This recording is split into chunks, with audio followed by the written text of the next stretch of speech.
الحمد لله وحده والصلاة والسلام على من لا نبي بعده أما بعد فأعوذ بالله من الشيطان الرجيم بسم الله الرحمن الرحيم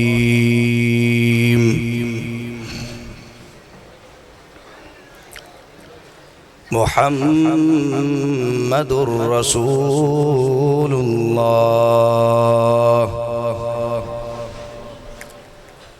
والذين معه أشداء على الكفار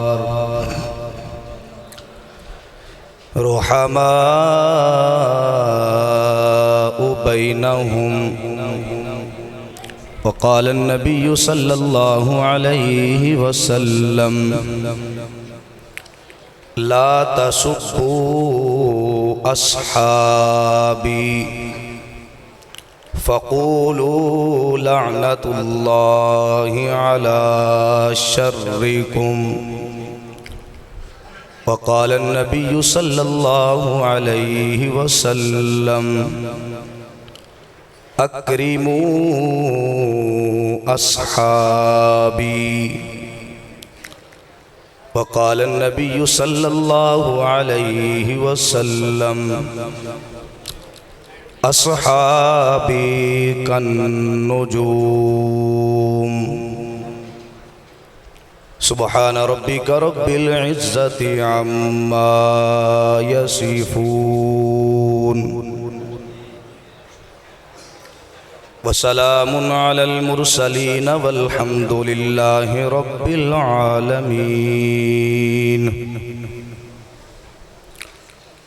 فقط الفاظ تک نہیں محدود عشق صحابہ میں ایک ذوق رکھتا ہوں فقط الفاظ تک نہیں محدود عشق صحابہ میں ایک ذوق رکھتا ہوں مدحت صحابہ میرے خون میں ہے شامل اس لیے موقف اپنا دو ٹوک رکھتا ہوں کرے تبرہ جو حق چار یار پہ کرے تبرہ جو حق چار یار پہ ایسے لعین کو میں روک رکھتا ہوں بھونکے اگر کوئی نبی کے صحابہ پر تو ایسے شخص کو میں جوتے کی نوک رکھتا ہوں اور جسے صحابہ کی عظمت کا اعتراف نہیں جسے صحابہ کی عظمت کا اعتراف نہیں وہ لاکھ کرے سجدے یہ گناہ معاف نہیں دل میں ہو بغض اصحاب اور بدن پر ہو حج کا لباس دل میں ہو بغض اصحاب اور بدن پر ہو حج کا لباس یہ تیرے نصیب کے چکر ہیں طواف نہیں انتہائی واجب الاحترام قابل قدر علماء کرام عزیز دوستوں بزرگوں اور بھائیوں آج 16 ستمبر 2025 بروز منگل بعد نماز عشاء بھائی محمد آصف صاحب کی پرخلوص دعوت پر آپ سے پہلی مرتبہ مخاطب ہونے کی سعادت حاصل کر رہا ہوں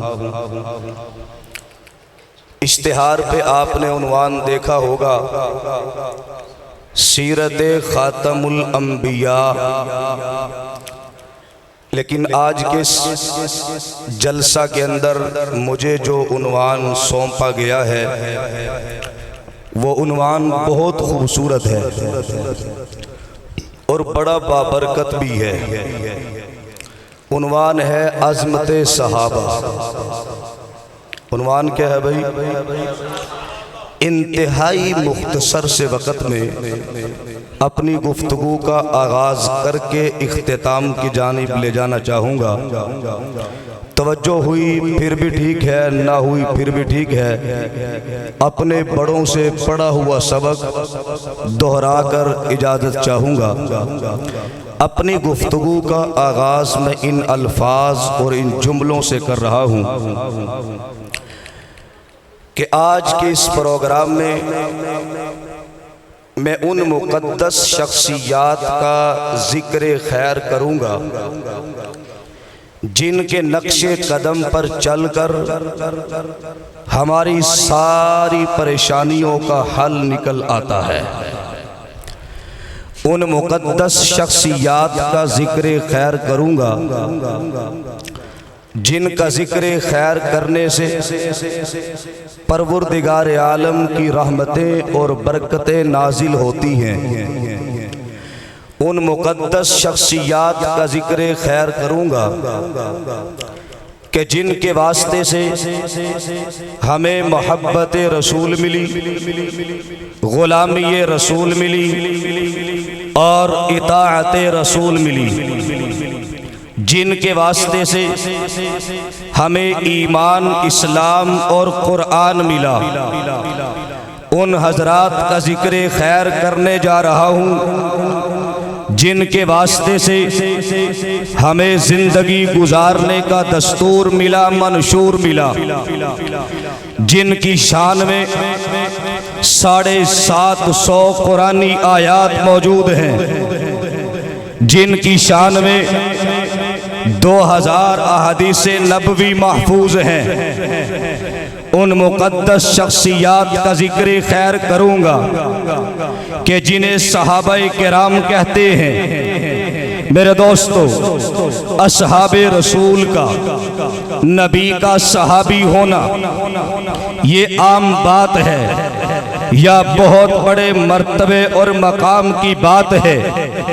ہمارا یہ دعویٰ ہے کہ اصحاب رسول کوئی عام شخصیات، کوئی عام طبقے، کوئی عام گروہ، کوئی عام جماعت یا کوئی عام افراد کا نام نہیں ہے، بلکہ اصحاب رسول ہونا تو ایک بہت بڑی عزت و عظمت، شان و شوکت اور بڑی بلندی کی جگہ ہے۔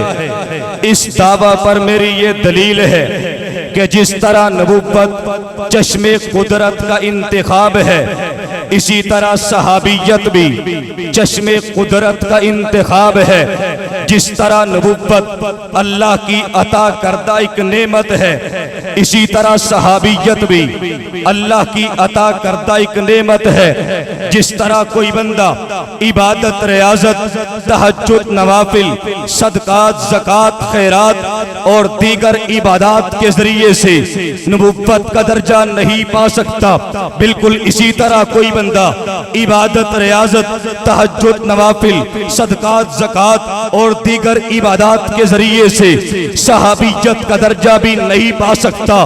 آج میں یا کوئی اور آدمی عبادت کرے، دن رات نفلیں پڑھے، روزے رکھے، حج کرے، صدقات، زکوٰۃ، خیرات دے اور دن رات ہر وقت اللہ کی یاد میں لگا رہے اور پھر یہ دعا مانگے کہ یا اللہ مجھے نبوت عطا فرما، یا اللہ مجھے صحابیت کا مرتبہ عطا فرما، تو اللہ کسی بھی صورت میں اسے نہ صحابی بنا سکتے ہیں، نہ نبی بنا سکتے ہیں۔ نبوت بھی رب کا انتخاب ہے، صحابیت بھی رب کا انتخاب ہے۔ اپنی مرضی کی وجہ سے نہ کوئی نبی بن سکتا ہے، اپنی مرضی کی وجہ سے نہ کوئی صحابی بن سکتا ہے۔ نبی بھی وہی بنتا ہے جسے رب چنتا ہے، صحابی بھی وہی بنتا ہے جسے رب چنتا ہے۔ کوئی اپنی مرضی کی وجہ سے نبوت اور صحابیت کے منصب پہ فائز نہیں ہو سکتا، نہیں ہو سکتا۔ کیوں؟ اس لیے کہ صحابی ہونے ہونے کے لیے شرط ہے کہ وہ ایمان کی حالت میں محمد مصطفیٰ احمد مجتبی حبیب کبریا فخر الانبیاء سید البرا شمس الضحیٰ بدر الضیاء آمینہ کے لال محبوب رب ذوالجلال کی ایمان کی حالت میں چہرے کی زیارت کرے، پھر ایمان کی حالت میں اس کی موت آ جائے، اسے صحابی کہتے ہیں۔ اور صحابی اسے کہتے ہیں جو جنگل کے درندوں کو حکم کرے اور وہ جنگل کو خالی کر دے۔ صحابی اسے کہتے ہیں جو دریائے نیل کی جانب خط لکھے، اس کے پانی میں آج تک بھی کوئی کمی نہ آئے۔ اور صحابی اسے کہتے ہیں جس کے نکاح میں میرے پاک پیغمبر کی 2 بیٹیاں یکے بعد آئی ہو۔ اور صحابی اسے کہتے ہیں جس سے فرشتے بھی حیا کرتے ہو۔ صحابی اسے کہتے ہیں جس کو فرشتوں نے غسل دیا ہو۔ اور توجہ، صحابی کہتے ہی اسے ہے جو چلتا زمین پر ہے، اس کے قدموں کی آواز رسول اللہ کو جنت میں سنائی دیتی ہے۔ تکبیر، شان مصطفیٰ، شان صحابہ، نعرہ تکبیر، علامہ احسان انفی، نعرہ تکبیر۔ ان اللہ اختارنی واختار لی اصحابی، اللہ کے نبی نے فرمایا کہ منصب نبوت کے لیے بھی اللہ نے مجھے چنا، خود چنا، اور منصب صحابیت کے لیے بھی اللہ نے میرے اصحاب کو چنا۔ صحابہ کرام کے کیا کہنے، صحابہ کرام وہ جلیل القدر ہستیاں ہیں کہ جو آسمان نبوت کے بعد آسمان صحابیت کے چمکتے دمکتے ستارے ہیں۔ صحابہ کرام جناب گلشن محمدی کے مہکتے پھول ہیں۔ صحابہ کرام ہدایت کے ستارے ہیں۔ انہی کے متعلق رب کے پیغمبر نے اعلان فرمایا اکرمو اصحابی، میرے صحابہ کی عزت کرو۔ اس کی نسبت اللہ نے اپنی جانب اللہ کے پیغمبر نے کی۔ آج کوئی بڑے سے بڑے عہدے والا اٹھ کے یہ کہے کہ فلاں میرا ہے، یہ میرا بھائی ہے، یہ میرا بیٹا ہے، کوئی بڑے عہدے والا اٹھ کے کہہ دے، ہم پھولے نہیں سماتے۔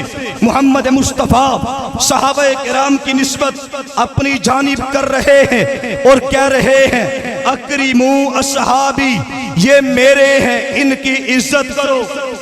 حضرت یہ میرے ہیں، ان کی عزت کرو، ان کا اکرام کرو، ان کے بارے میں بغض نہ رکھو۔ یہ میرے ہیں، ان کی عزت کرو، یہ میرے ہیں، ان کے بارے میں ان سے پیار کرو۔ یہ میرے ہیں، ان سے عداوت نہ رکھو۔ یہ میرے ہیں، ان سے دشمنی نہ رکھو۔ یہ میرے ہیں۔ ان اللہ اختارنی واختار لی اصحابی، یہ کوئی معمولی آدمی نہیں ہے، یہ وہ ہے جسے رب نے چنا، یہ وہ ہے جسے رب نے چنا ہے، یہ رب کے انتخاب کردہ پیغمبر ہیں۔ سوال یہ ہے آج کے دور میں محمد مصطفیٰ صلی اللہ علیہ وسلم کے دور میں حضرت امام اعظم امام ابو حنیفہ کیوں نہیں پیدا ہوئے؟ یہ سوال ہے۔ حضور صلی اللہ علیہ وسلم کے دور میں امام مالک، امام شافعی، امام احمد بن حنبل کیوں نہیں پیدا ہوئے؟ حضور کے زمانے میں شیخ عبد القادر جیلانی، محبوب سبحانی، بابا فرید الدین گنج شکر، خواجہ علی حجویری، بہاء الدین زکریا ملتانی یہ کیوں نہیں پیدا ہوئے؟ حضور کے دور میں ابو بکر ہی کیوں پیدا ہوئے؟ حضور کے دور میں حضرت عمر ہی کیوں پیدا ہوئے؟ حضور کے دور میں حضرت عثمان ہی کیوں پیدا ہوئے؟ حضور کے دور میں حضرت علی ہی کیوں پیدا ہوئے؟ اللہ فرماتے ہیں جب میں نے صحابہ کرام کے دلوں کا امتحان لیا، جب میں نے صحابہ کے دلوں میں نبی کی محبت دیکھی، جب میں نے صحابہ کے دلوں میں تقوی دیکھا، جب میں نے صحابہ کے دلوں میں جذبہ احسار قربانی دیکھی، جب میں نے صحابہ کے دلوں میں اطاعت رسول کا جذبہ دیکھا، تو میں نے ان کو نبی کا صحابی بنا دیا۔ اسی بنیاد پر ہم کہتے ہیں کہ جس طرح نبوت چشم قدرت کا انتخاب ہے، اسی طرح صحابیت بھی چشم قدرت کا انتخاب ہے۔ جس طرح نبوت چشم قدرت کا انتخاب، صحابیت بھی چشم قدرت کا انتخاب۔ صحابہ کرام کوئی معمولی آدمی نہیں تھے، یہ وہ مقدس لوگ تھے کہ جب میرے پاک پیغمبر نے اعلان نبوت فرمایا، لوگو میں اللہ کا رسول ہوں، میری مکمل فرما برداری کرو۔ یہ وہ زمانہ تھا جس زمانے میں مسلمان ہونا، ایمان و یقین کی دعوت دینا، آقا کے ہاتھ پہ بیعت کرنا ایسا تھا جیسے زہریلے سانپ کے منہ میں ہاتھ ڈالنا ہے۔ جو بھی مسلمان ہوتا، جو بھی ایمان و یقین کی دعوت دیتا، جناب اس کے اوپر مصائب و تکلیف کے پہاڑ توڑ دیے جاتے، جبر و تشدد کے پہاڑ توڑے جاتے۔ اتنا ظلم و ستم سہنے کے باوجود چشم فلک نے دیکھا، کوئی حبشہ سے آ کر ایمان لا رہا ہے، کوئی روم سے آ رہا ہے، کوئی شام سے آ رہا ہے، کوئی کہیں سے آ کر ایمان لایا۔ اسلام لانے کی وجہ سے ان کے جسموں کو داغا گیا، اسلام لانے کی وجہ سے ان کے جسموں کو داغا گیا، اسلام لانے کی وجہ سے حضرت ابو بصیر ابو جندل کے منہ پہ تماچے مارے گئے، اسلام لانے کی وجہ سے حضرت خباب کو آگ کے انگاروں پر لٹا دیا گیا، اسلام لانے کی وجہ سے حضرت حبشہ کے بلال کو مکہ کی سرزمین پہ تپتی ہوئی ریت پہ لٹا دیا گیا، اسلام لانے کی وجہ سے حضرت زنیرہ کی آنکھیں نکال دی گئی، اسلام لانے کی وجہ سے سید الشہداء حضرت امیر حمزہ کے جسم کے 12 ٹکڑے کر دیے گئے۔ یہ لوگ کٹ تو گئے، زبات ہو گئے، ٹکڑے تو ٹکڑے ہو گئے، لیکن محمد مصطفیٰ کا دامن نہیں چھوڑا۔ آج جو لوگ کہتے ہیں جی یہ تو نبی کے صحابہ تو حضور کو چھوڑ گئے تھے، حضور اکیلے رہ گئے، سارے چھوڑ گئے، سارے چلے گئے، ادھر بدبخت کہتا ہے سارے چلے گئے، ادھر اللہ کہہ رہے ہیں والذین معاہو، والذین معاہو۔ کس پاگل نے کہا چھوڑ گئے؟ اللہ کہہ رہے ہیں والذین معاہو، یہ تو ساتھ تھے بھی ساتھ ہیں بھی، ابو بکر ساتھ تھے بھی اور ساتھ ہیں بھی۔ والذین معاہو، تمہیں کس نے کہا چھوڑ دیا؟ یہ تو آج بھی نبی کے روزے میں آرام کر رہے ہیں۔ کائنات کا کالا کافر قیامت تک نہ صدیق اکبر کو محمد مصطفیٰ سے جدا کر سکا ہے نہ کر سکتا ہے۔ انشاءاللہ کہو انشاءاللہ۔ اللہ نے جوڑ ہی ایسے دیا، اللہ نے جوڑ ہی ایسے دیا کہ کوئی صحابہ کو نبوت سے اور نبوت کو صحابہ سے جدا کر سکتا؟ اونچی آواز سے بھئی جدا کر سکتا؟ واہ ابو بکر صدیق تیری عظمتوں کے کیا کہنے۔ غار کے اندر حضرت ابو بکر نے اپنی جھولی کا بستر بنا لیا، کہہ دو سبحان اللہ۔ ابو بکر نے اپنی جھولی کا بستر بنا لیا، حضور تھکے ہوئے ہیں، حضور تھکے ہوئے تھے، لیٹ گئے، جھولی میں بستر میں سر رکھ دیا، آرام کرنے لگے، حضور سو رہے تھے، ابو بکر دیدار مصطفیٰ کر رہے تھے، حضور سو رہے تھے، ابو بکر دیدار مصطفیٰ کر رہے تھے۔ ابو بکر کی جھولی کے بستر میں مصطفیٰ کا سر ہے، ادھر حضرت علی بھی سو رہے ہیں نبی کے بستر پہ، ادھر نبی سو رہے ہیں ابو بکر کی جھولی کے بستر پہ، حضرت علی بھی سو رہے ہیں نبی کے بستر پہ، نبی بھی سو رہے ہیں ابو بکر کی جھولی کے بستر پہ۔ گویا تقدیر نے کہا ہوگا، حضور صلی اللہ علیہ وسلم نے، حضرت ابو بکر نے غار کے اندر وہاں جا کر جب کوئی نہیں تھا، حضرت ابو بکر تھے، حضور صلی اللہ علیہ وسلم تھے یا رب العالمین تھے، حضرت ابو بکر نے اس وقت پہرا دے رہے تھے، اس وقت غار میں حضرت ابو بکر اس وقت غار میں جاگ کر پہرا دے رہے تھے، اور آج نبی ابو بکر کا پہرا دے رہے ہیں مزار میں سلا۔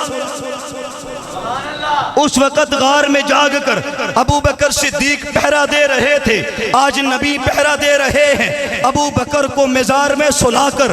گویا تقدیر نے کہا ہوگا ابو بکر پہرا دے، نبی سے یہ آواز آئی ہوگی ابو بکر آج دشمن میرے ہیں پہرا تو دے، کل دشمن تیرے ہوں گے پہرا میں دوں گا۔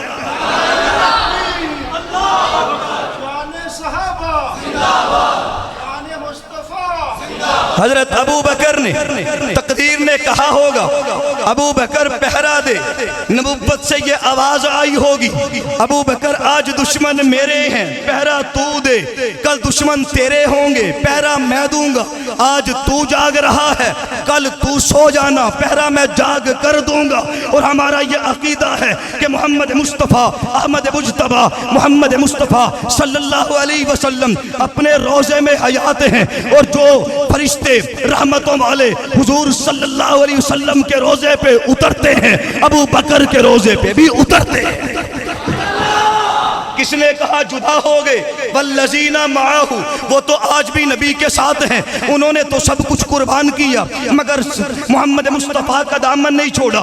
آئیے ہزاروں قصے ملتے ہیں۔ حضرت عبداللہ ابن حذیفہ رضی اللہ تعالیٰ عنہ رومی عیسائیوں کے ہاتھوں گرفتار ہوئے، رومی عیسائیوں نے کہہ دیا اے عبداللہ ابن حذیفہ ایک تمہاری جان بچنے کا ایک ہی طریقہ ہے، تم محمد مصطفیٰ کو چھوڑ دو اور عیسائیت قبول کر لو۔ حضرت عبداللہ ابن حذیفہ نے فرمایا اے لوگو سن لو، میں عیسائیت قبول نہیں کر سکتا، میں ایک خدا کو چھوڑ کر تین خدا قبول نہیں کر سکتا، میں ایک رحمان کو چھوڑ کر شیطان قبول نہیں کر سکتا، میں اندھیرے کو قبول نہیں کر سکتا، روشنی کو چھوڑ کر میں خوشبو کو چھوڑ کر بدبو قبول نہیں کر سکتا۔ میری جان جا سکتی ہے، میں کٹ تو سکتا ہوں، میں ذبح تو ہو سکتا ہوں، لیکن محمد مصطفیٰ کا دامن نہیں چھوڑ سکتا۔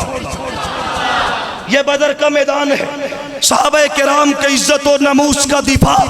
ایک بات اور ذہن میں عرض کرتا چلوں، دین اسلام ایک درخت کی مانند ہے، آخری بات عرض کر رہا ہوں، دین اسلام ایک درخت کی مانند ہے، درخت، اور درخت کی اصل دو چیزیں ہوا کرتی ہیں، نمبر ایک جڑیں، نمبر دو اس کی شاخیں۔ اگر یہ جڑ اور شاخ مضبوط ہو تو درخت مضبوط رہتا ہے، اگر یہ شاخیں کمزور پڑ جائیں درخت کمزور پڑ جاتا ہے، اس کی شاخیں کمزور پڑ جاتی ہیں۔ درخت کی اصل دو چیزیں ہیں، اسی لیے بالکل اسی طرح محمد مصطفیٰ بھی اسلام کا ایک درخت ہے، اور آپ کی جڑ اور شاخیں صحابہ کرام اور اہل بیت عظام ہیں۔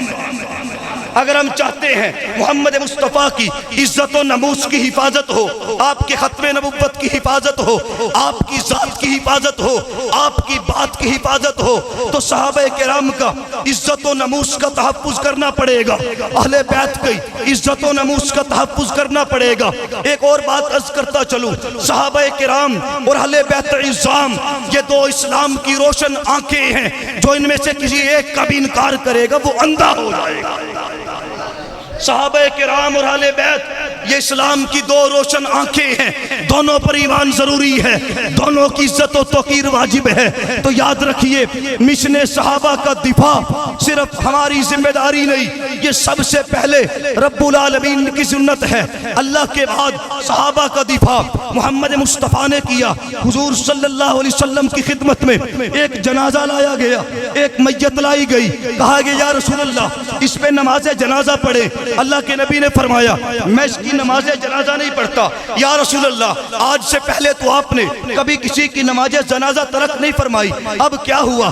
اللہ کے نبی صلی اللہ علیہ وسلم فرماتے ہیں اس کے سینے میں میرے داماد عثمان غنی کا بغض ہے، میں محمد اس کا جنازہ نہیں پڑھاتا۔ جس کے دل میں صحابہ کا بغض ہو تو صحابہ کرام کا دفاع سب سے پہلے رب العالمین کی سنت ہے، پھر محمد مصطفیٰ کی سنت ہے۔ نعرہ تکبیر، شان مصطفیٰ، شان صحابہ، علامہ آصف رشیدی صاحب۔ سامعین محترم، تو صحابہ کرام کا دفاع سب سے پہلے رب العالمین نے کیا، پھر محمد مصطفیٰ صلی اللہ علیہ وسلم نے کیا، اپنے اقوال کے ذریعے بھی کیا، اپنے افعال کے ذریعے بھی کیا، بول کے بھی کیا اور کر کے بھی دکھایا۔ اس کے بعد صحابہ کرام کا دفاع، اس کے دفاع کے لیے صحابہ کرام کی عزت و ناموس کے لیے جناب دریا بھی پیچھے نہ رہے، جماعت بھی پیچھے نہ رہے، فرشتے بھی پیچھے نہ رہے، زمین بھی پیچھے نہ رہی، دریاؤں کے پانیوں نے بھی صحابہ کرام کا دفاع دفاع کیا، زمین کے جنگل کے جانوروں نے بھی صحابہ کرام کا دفاع کیا، زمین نے بھی صحابہ کرام کا دفاع کیا، ہوا نے بھی صحابہ کرام کا دفاع کیا۔ جب صحابہ کرام کا دفاع میں حیوانات بھی پیچھے نہ رہے، جماعتات بھی پیچھے نہ رہے، ملائکۃ اللہ بھی پیچھے نہ رہے، فرشتے پیچھے نہ رہے، انسان پیچھے نہ رہے، اللہ خود پیچھے نہ رہے، محمد مصطفیٰ پیچھے نہ رہے، حضرت مولانا عبدالشکور صاحب لکھنوی رحمت اللہ علیہ نے سیرت خلفائے راشدین میں لکھا ہے کہ جس وقت قادسیہ کی لڑائی ختم ہوئی، اس کے بعد ایرانیوں نے دریائے دجلہ کا پل توڑ دیا تاکہ اسلامی فوج ایران کے شہر مدائن میں داخل نہ ہو سکے، پل بھی توڑ دیا، کشتیاں بھی ہٹا لی۔ حضرت لکھنوی رحمت اللہ علیہ لکھتے ہیں حضرت سعد بن ابی وقاص کو پتا چلا کہ ایرانیوں نے کشتیاں بھی پیچھے ہٹا لی ہیں اور دریائے دجلہ کا پل بھی توڑ دیا ہے تاکہ صحابہ کرام شہر مدائن میں داخل نہ ہو سکے۔ ایرانیوں کا یہ ہیلہ دیکھ کر، ایرانیوں کی یہ حرکت دیکھ کر حضرت سعد بن ابی وقاص رضی اللہ تعالیٰ عنہ نے فرمایا، اے محمد کے غلاموں، اے اللہ کے پیاروں، اپنے گھوڑے دریائے دجلہ کے بہتی ہوئی موجوں پہ دوڑا دو۔ صحابہ کرام نے 60,000 کے لشکر کو، 60,000 گھوڑوں کو جناب پانی کی بہتی ہوئی موجوں پہ دوڑا دیا۔ فرمایا کہ سوکی جگہ پہ، ویرانوں میں، جنگلات میں، صحراؤں میں گھوڑے دوڑتے ہوئے ہم سب نے دیکھے ہیں، لیکن دریاؤں میں گھوڑے دوڑائے ہیں تو صحابہ کرام نے دوڑائے ہیں۔ تو دریاؤں کے پانی نے بھی صحابہ کرام کا دفاع کیا۔